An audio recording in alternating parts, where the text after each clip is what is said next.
Welcome in, everyone. Happy to have everyone back here. We have another big topic, another big update in the Tim Kennedy situation. Before we get into that, as always, please like this video, comment with your thoughts below, subscribe to the channel. It really helps us grow and help us share the message of American heroes. When we last talked, Tim had released a statement on Instagram, kind of walking back that now infamous 2019 tweet where he claimed he had medals for valor. Thus, many people took that as saying he had a Bronze Star with a V device. He does have a Bronze Star. He does not have a V device on it. That led to serious backlash. Tim finally addressed it, finally said, I don't have a V device, never claimed to. This was a poorly worded tweet, poorly worded Instagram post, and I apologize. I'm paraphrasing.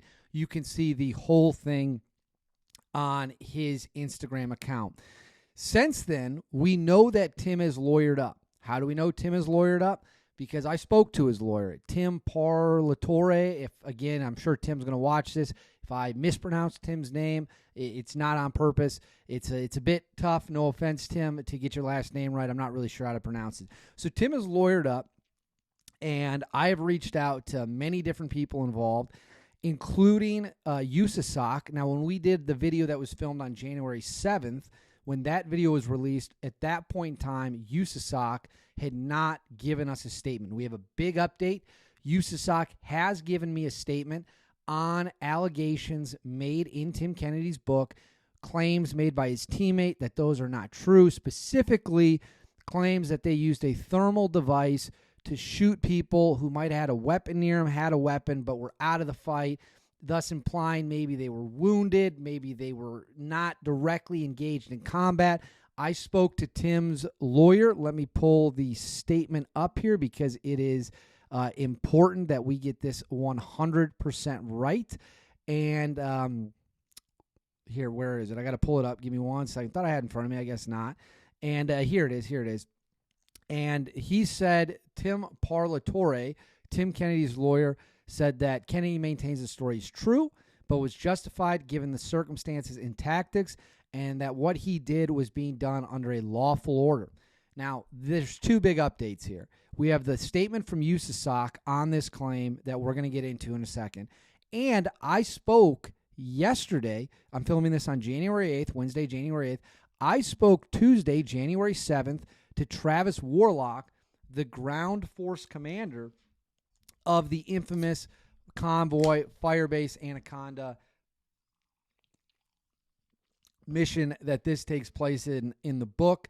And I'm going to read you some of the quotes that he gave me in reaction to Tim's lawyer's statement and further explaining the statements he gave on the Anti-Hero podcast. This is what he told me.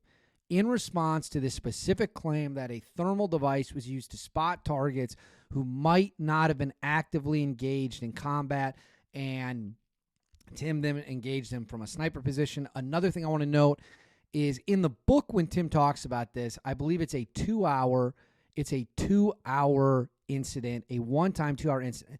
You can watch that in the first Anti-Hero podcast at about an hour and 17, hour and 18 minutes, and they read it. He tells the same story to Sean Ryan, and when he tells it to Sean Ryan, now it's a nightly event lasting 8 hours with hundreds of rounds being fired, hitting guys 2 times each. You can do the math. I believe it was an 18-day operation. Let's just say he did that for 2 nights. So that's 16 hours, hundreds of rounds. You do the math of, according to Tim Kennedy's own version of events, how many people he would have had to have shot. But according to his ground force commander, this infamous sniper moment, which is at the center of all this controversy and all this chaos that Tim's lawyer is maintaining is true. Others there are saying absolutely is false. The 2 Kevins on the Anti-Hero podcast. This is what Travis told me when I spoke to him on that specific issue, not the book as a whole, this specific sniper issue. Absolutely no, that did not happen because there was nobody to shoot on the ground. That's ridiculous. He further told me that nobody other than himself could legally have issued the order to engage people in that circumstance. Because remember, Tim's lawyer is saying he acted under lawful orders. Travis is saying he's the only one who could have issued that order, and that is something he absolutely did not do, and he'd be hard-pressed, that's a quote, hard-pressed to believe the other two officers went around his back, essentially, and told Tim to conduct this operation without Travis, the ground force commander, being told about it or knowing about it. So he is 100% adamant in my conversation with him that this never happened. He further says, if that had happened, I would have heard the shots. We would have all heard sniper shots going off and grabbed our gear to figure out where it was coming from. None of that happened. That is a direct quote from Travis Worlock, the ground force commander, in response to Tim's lawyer, who is saying that not only did it happen, it was not a war crime, it was 100% justified, and he was ordered to do it. Travis then brought up another point during our conversation. He said Tim should name the person that was running the thermals, I believe it's called in an RG-33, because remember, Tim is saying someone's on the thermals and they're calling out where these people are, and then Tim is engaging them, shooting them, and removing them from the battlefield. Who is this guy on the thermal? Travis floated this theory. He's like, well, who is said person? Do we know who he is? Why hasn't he come forward and confirmed this story? That's actually a very interesting thing to add, because I hadn't even thought about that. I hadn't even thought, well, yeah, obviously someone had to be on these thermals. Who were they, and why haven't they come out yet? So that's what Travis told me in our exclusive conversation when I spoke to him. He made it crystal clear that these claims are complete BS in his eyes. He refutes that any such order was given, noting he is the only one who could have given such an order, and he absolutely never would have given such an order. And keep in mind, Travis's opinion is that if this event did happen, which he says it didn't happen, but if it did happen, it would be a war crime violating the Geneva Convention as well as other rules. That's what Travis is saying. Tim's lawyer is saying, no, it's not a war crime. It did happen, and he was ordered to do it. So that's the competing narratives there.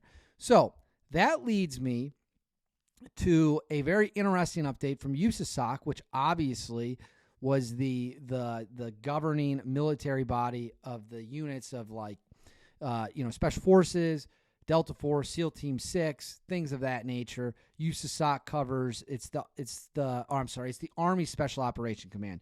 So it's not SEAL Team 6. I apologize. Let me walk that back. It's the Army Special Operations Command. This is the statement. I sent them an email asking if they were aware of this claim and if they were looking into it, if they were aware of it, et cetera, et cetera.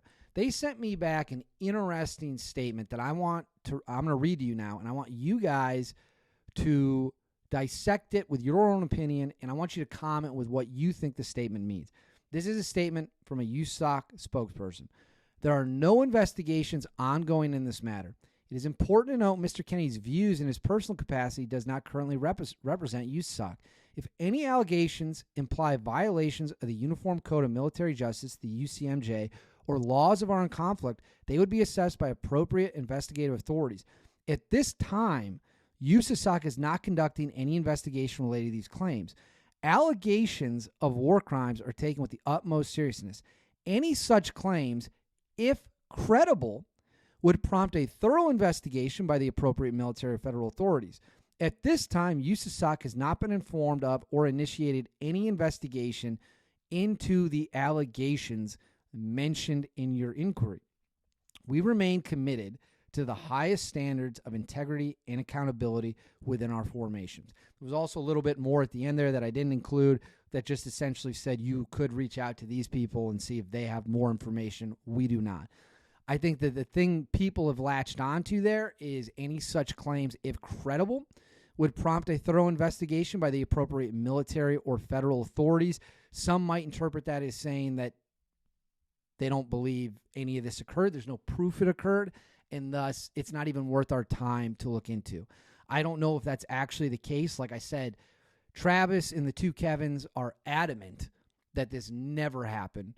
Tim's lawyer has claimed it did happen, but was lawful, and he was following a direct order. Travis is saying no order was ever issued. He certainly never issued any order, and that would then bring up the question, if Travis didn't issue the order, who did issue the order. It's like who issued the code red from A Few Good Men. So that's where this is at now. Tim Kennedy's lawyered up. He's released a statement on the Bronze Star Valor Award allegations. Travis spoke with me further with his version of events. I think he wanted to make it clear that my theory is that when Tim's lawyer came out and said he was ordered to do it, Travis wanted to get out and make it crystal clear on the record he absolutely never issued any order to shoot anyone in any such circumstances, nor would he ever issue such an order. And in fact, he said the only thing that happened during this alleged point in the timeline is that they had to clear an IED. Some guys had come down and thrown down an IED, and then one morning they had to clear it out, but there were no bodies everywhere. There were no, mass casualty events. There was no proof that any of this had happened. No one had heard these shots. Again, that's Travis's opinion. Tim's lawyer's opinion, or Tim's lawyer's stance, is that it did happen, but it was lawfully ordered. I'm here to give you guys the information. You guys make up your own statement. USASOC says at this time there's no there is no investigation into these claims. If there becomes a claim that they view as credible, that would obviously change things, and that allegations of war crimes, which is what the Anti-Hero podcast and Travis have said that it would be if it did happen, but of course they're like it didn't happen, so you're making up things that aren't even real. Their views, again, Tim's lawyer would argue that it did happen, but that's not for me to decide. That's for the smart viewers to decide. So that's where we're at, and it's continuing to get messier and messier. The USASOC statement, I think, is actually fascinating. They had sent me a previous one that was very short, just saying that they were aware of what was going on and were kind of looking into it, couldn't speak past that. Obviously, now it's gone quite further than that. So if you like this video, I want you to comment below what you think about the Tim Kennedy drama, about the Tim Kennedy situation, what you think is true. Let me know what you think is true, what is false, what you think of the USASOC statement, and make sure to like and subscribe, and I'll see you all next time.